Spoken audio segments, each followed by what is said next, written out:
رات کا اندھیرا چاروں طرف پھیل رہا تھا، ہر طرف خو کا عالم تھا، پر دھیمی دھیمی چلتی ہوائیں ماحول کو خاصی خوشگواری بخش رہی تھیں۔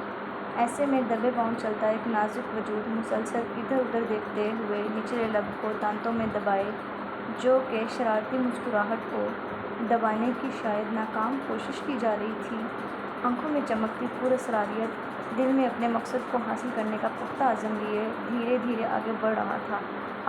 میں نے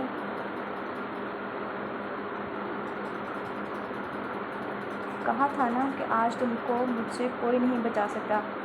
ہاتھ میں سرخ گلاب لیے ہونٹوں سے چھو کر اسے اپنے سامنے کرتی، وہ اپنے مقصد کو حاصل کر کے بے حد مسرور تھی، اس بات سے انجان کہ اس کی ماں اسے کچن میں ہانڈی کے پاس کھڑی کر کے گئی تھی۔ لیکن وہ مالی کو نہ پا کر اس چمکتے گلاب کو توڑنے دوڑی تھی جس پر اس کی کل سے نظر تھی، جب سے وہ بیچارہ کھلا تھا۔ پر نہ جی، ہماری ہانی میڈم کے ہاتھ سے آج تک کوئی پھول بچ پایا ہے جو یہ بچ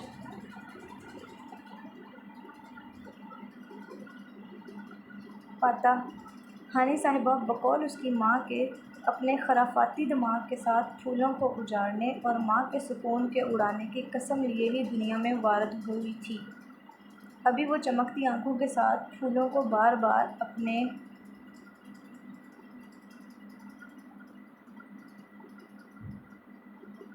خوبصورت ہونٹوں سے چھوتی تک ہی رہی تھی کہ اماں کی آواز کان میں پڑی، "او تیرا بیڑا غرق ہانی، تجھے کب عقل آئے گی؟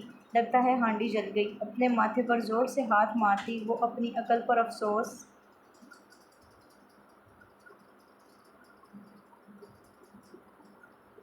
کرتی بڑبڑائی، "چل بیٹا بھاگ لے، اس سے پہلے کہ تیری ماں سب کے سامنے تیری دھلائی کرے۔" اپنے دماغ میں چلتے خیال پر وہ بڑبڑاتی سر پر پیر رکھ کر بھاگی، پر بیڑا غرق خود سامنے سے آتے بلڈوزر کا، جس کے ساتھ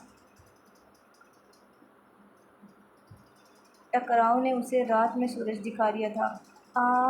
اس سے پہلے کہ وہ گرتی، ایک بھاری مضبوط ہاتھوں نے اسے باہوں میں قید کرتے سنبھالا، اور اس کا اگلا ارادہ جانتے ہی اپنے مضبوط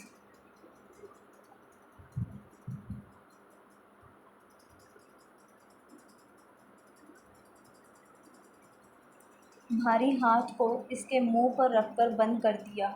اندھی ہو گئی ہو جو ٹکریں مارتی پھر رہی ہو، وہ جو پہلے ہی حزام شاہ کو دیکھتی خوف سے آنکھیں میچتی، اپنے لرزتی ٹانگوں سے اس کے باہوں کے سہارے کھڑے ہونے کی کوششوں میں تھی، اس کی سرد و سپاٹ آواز اور باہوں پر بڑھتی انگلیوں کی گرفت سے کسمساتی ہوش کی دنیا میں آئی اور پٹ سے آنکھیں کھولتی دور جا کھڑی ہوئی۔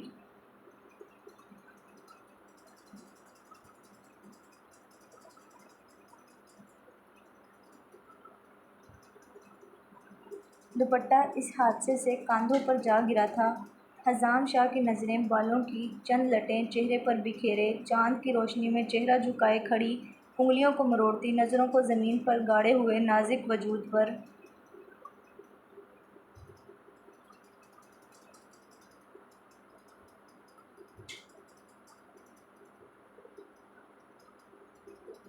تھیں، جبکہ حزام شاہ جو اس کی تب سے کھلی ہیزل براؤن آنکھوں میں کھویا تھا، اس کے سیدھے کھڑے ہوتے ہی ہوش میں آیا اور زمین پر گڑی اس کی نظروں کے تعاقب میں دیکھا جہاں وہ تھوڑی دیر پہلے تر و تازہ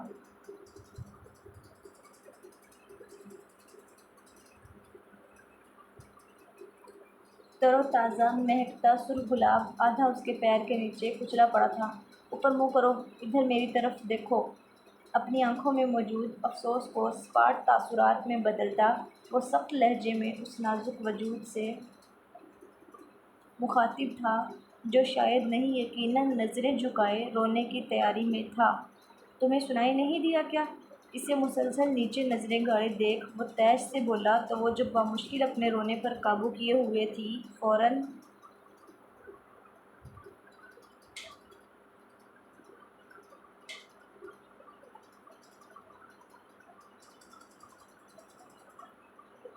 اپنی جھیل بنی نظریں اٹھائیں تو آنکھوں میں ٹھہرا شفاف پانی فوراً گالوں پر بہہ نکلا، جبکہ وہ جو مسلسل اس کی نظروں کا مرکز ایک بے جان پھول کو بنے دیکھ طیش میں تھا، اس کے گالوں پر نظر پڑتے ہی دل جیسے کسی نے مٹھی میں جکڑا تھا۔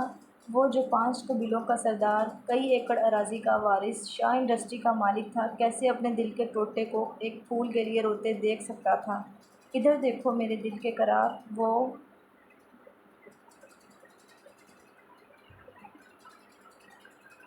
وہ جو حزام شاہ کے خود کو یک ٹک دیکھنے پر پلکوں کی باڑ گھبراہٹ میں گرا گئی تھی، اس کے ہاتھوں کو اپنی ٹھوڑی پر محسوس کر کے اور پھر اس کے جملوں پر پھونکوں کی طرح منہ کھولے اسے دیکھ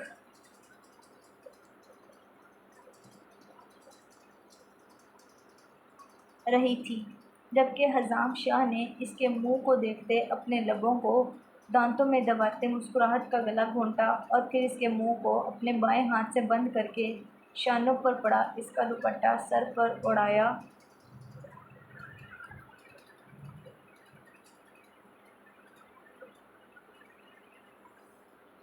جبکہ وہ ابھی تک آنکھیں پھاڑے حزام شاہ کو دیکھ رہی تھی، اس ایک جان پھول کے لیے اپنی نازک جان کو کیوں جوخم میں ڈال رہی ہو؟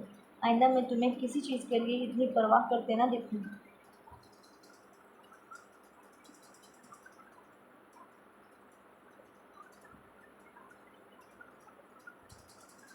کل داد بخش تمہیں ڈھیروں پھول لا دے گا، اب گھر جاؤ، سمجھی؟ اس کے دونوں شانوں پر ہاتھ رکھے وہ مسلسل اس کے چھوٹے سے دماغ میں اپنی باتیں پہنچانے کی کوشش میں تھا،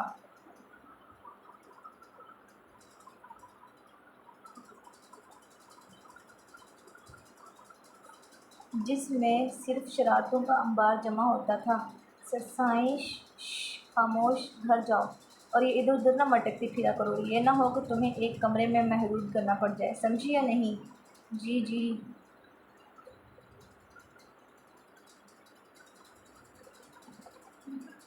جی جی سائیں، چلو بھاگو اب گھر۔ وہ جو پہلے ہی جان چھوٹنے کے انتظار میں تھی فوراً سرپٹ دوڑی تو حزام شاہ کی نظروں نے انیکسی میں اس کے داخلے تک اس کا تعاقب کیا اور پھر سر جھٹکتے